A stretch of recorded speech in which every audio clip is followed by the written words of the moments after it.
네, 요즘 주식시장에서 조용하고 또 꾸준하게 상승을 이어가고 있는 업종이 있죠. 바로 원래 우리나라 대표 산업 중 하나였던 조선주입니다. 자, 요즘 이 조선주의 슈퍼사이클이 무려 10년이나 더 앞당겨질 수 있다라는 기대감과 함께 이 상승폭을 키워나가고 있는데요.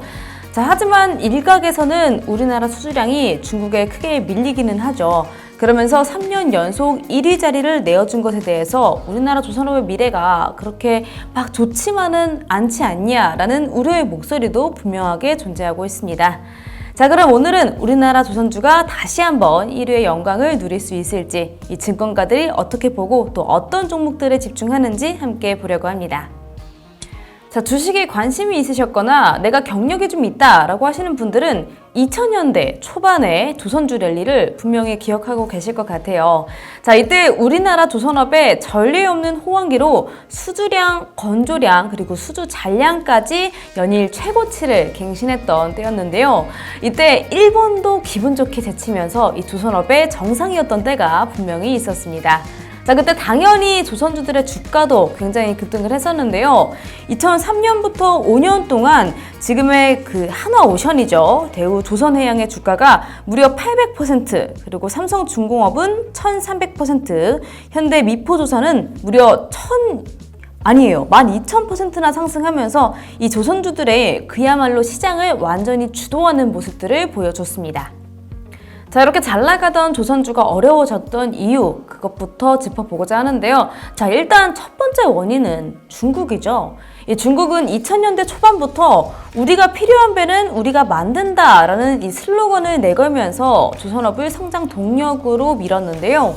자, 이때 중국은 선박 발주 물량의 70에서 80%를 어떻게든 중국 내 조선소에서 제작하도록 하면서 폭발적으로 성장을 했고요. 전 세계 주요 선주들 역시 중국의 금융기관의 지원을 받으면서 비교적 적은 금액으로도 선박을 수주할 수 있었습니다. 자, 그러면서 중국이 시장을 휩쓸면서 국내 조선사들 역시 울면서 저가 수주에 동참할 수밖에 없었던 거고요. 자, 그 다음에 또 재기가 힘들어졌던 두 번째 이유는 바로 금융위기가 찾아온 건데요. 배 한 척의 값이 워낙 어마어마하겠죠. 그런데다가 배를 완성해서 인도할 때가 되어야 대부분의 비용을 받는 구조다 보니까 이 조선업에게 금융위기가 더 크게 다가왔던 것 같습니다. 국내 많은 중소형 조선사들은 이 수주 감소와 단가 인하가 파급력이 워낙 커서 문을 아예 닫거나 구조 조정을 했었죠. 자, 그러면서 우리나라 조선업이 많이 힘들어졌던 바가 있습니다.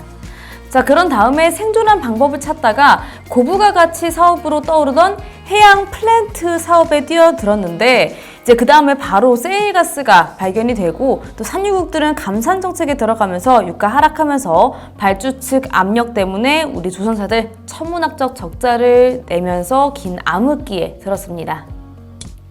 자, 그간 이렇게 굉장히 어려운 시기를 보내고 있었던 조선업 중에 근래에 기대의 목소리가 또 들리기 시작하는데요. 바로 친환경 패러다임이 조선업종에게도 호재가 될 것이라는 이야기입니다. 자, 이 친환경 바람이 원래 30년 주기였던 조선업의 사이클을 10년이나 앞당길 수 있다고도 하는데요. 자, 최근 국제회사기구 IMO에서 2050년까지 모든 온실가스 배출을 없애기로 결정을 했거든요. 자, 이에 따라서 증권가에서는 2026년 전 세계 선박 중 탱커가 37%, 또 벌크선이 50%, 컨테이너선이 40% 교체 대상이 된다고 하고 있고요. 또 우리나라가 접근 가능한 시장 규모만 3,900억 달러로 예상한다고 입을 모으고 있는 상태입니다. 자, 본격적으로 교체 발주가 시작되면은 조선소 캐파 부족으로 국내 조선사들이 최다 수혜를 받을 것으로 전망하고 있습니다. 자, 이런 친환경 바람 속에서도 증권가들은 암모니아에 특히 집중을 하고 있는데요. 자, 현재 해운업에서는 온실가스 배출을 줄이기 위해서 수소, 메탄올, 그리고 암모니아 등 다양한 대체 연료 옵션을 고려하고 있는 상태입니다. 자, 메탄올로 구동되는 주 엔진과 보조 엔진은 이미 상용화가 되어 있는 상태고요. 또 규모가 확대되고 있기는 하지만 그린 메탄올의 생산량이 연간 약 11만 톤으로 공급량이 꽤나 제한적이라서 이 단기적으로 공급량을 증가시키기에도 한계가 있는 상태죠. 그래서 가격 상승 리스크가 적고 안정적인 수급이 가능하다는 암모니아에 집중하고 있는 요즘입니다. 자, 그러면 증권가들은 어떤 종목에 집중하고 있을까요? 자, 먼저 하나투자증권의 리포트 같이 보시자면요. 상반기에는 해운사와 조선사 간 힘겨루기가 계속되겠지만 친환경 규제 대응을 위한 노후 선박의 교체가 하반기부터 본격화될 것이다 라고 전망하고 있고요. 또 조선업종에 대한 투자 의견을 포지티브로 상향했습니다. 자, 그러면서 바로 삼성중공업을 탑픽으로 꼽았는데요. 이 삼성중공업은 단기적인 해양 모멘텀이 견조하고 또 올해 흑자 전환에 이어서 내년에도 실적 개선세가 이어질 것이다 라고 하면서 목표가 11,000원을 제시했습니다. 자, 다음은 DS투자증권의 리포트도 함께 보실까요? 자, DS투자증권은 HD현대중공업을 가장 먼저 꼽았습니다. 이 HD현대중공업은 육상 10도크를 보유하고 있고 블록 제작을 위한 군산 조선소도 재가동을 시작했다고 하죠. 자, 그러면서 상선 발주가 증가될 경우 최대 수혜를 입을 것이다 라고 전망하고 있고요.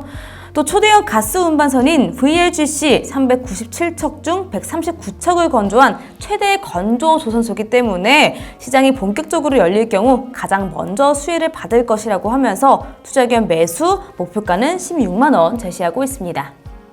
자, 요즘 전반적인 경기 불황 속에서도 친환경 패러다임을 등에 업고 알을 깨려고 준비하고 있는 K조선이죠.